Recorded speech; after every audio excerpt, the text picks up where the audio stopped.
Living on campus in a boarding school, my classmates and I don't get much privacy. Conversations are so loud, I can even hear them from a different floor. I sometimes come home to find 10 people in my room. That's why I like to go for evening walks. Finally, I have time to organize my thoughts and enjoy the peace and quiet. One night, as I walked across campus in the dark of the evening, just me and my thoughts, I started thinking about the topic for my TED Talk. When I found a topic that was important to me, I thought, great. A few seconds later, however, I decided that this topic was too personal to share with so many people. And then, there it was, my new idea, the loss of privacy in our modern world. Our daily lives are becoming more and more public. On holidays, we look for the perfect Instagram picture. When we go jogging, we track our routine online for everyone to see. Things that used to be private, like locations and routines, belong less and less only to us. Instead, we constantly share data about ourselves, where we are and who we are spending time with. A recent poll conducted by Talker Research shows that young people feel pressure to be online. The social pressure to be online is even greater than the pressure to engage in classic risky behaviors, like alcohol or smoking. Of the 2,000 American children aged 11 to 17 polled, a third to close one half feel the pressure to be online. The social media platforms where kids say they feel most pressured on are TikTok, Instagram, Facebook, and Snapchat. This data seems to imply that today it's more about sharing what we do with others than it's about actually having the experience. Features like the Snap Map on Snapchat underline this feeling. Snap Map lets users appear on the map of their friends if they enabled location sharing to see exactly where their friends are and what's happening in specific locations, where the biggest party is, and who's meeting with whom. This can create FOMO, the fear of missing out, a feeling we all know, right? I sometimes feel that pressure too. I think about starting to share my location with others just to fit in. But then I remind myself, access to me should be earned and not automatically given by an app.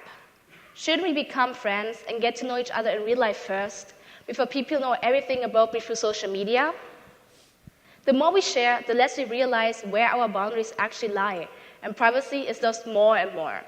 Sometimes we don't want to tell someone where we are going tonight, but then we post it on social media or someone sees our location on the Snap Map. Isn't that weird? The loss of privacy means not only that others know more about us, but also that it becomes never really private.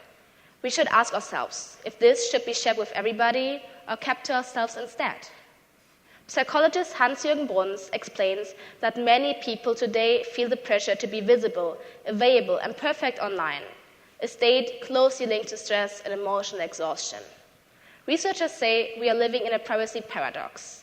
In the digital age, where although people value their privacy, they often unknowingly share sensitive data, especially location and behavioral information.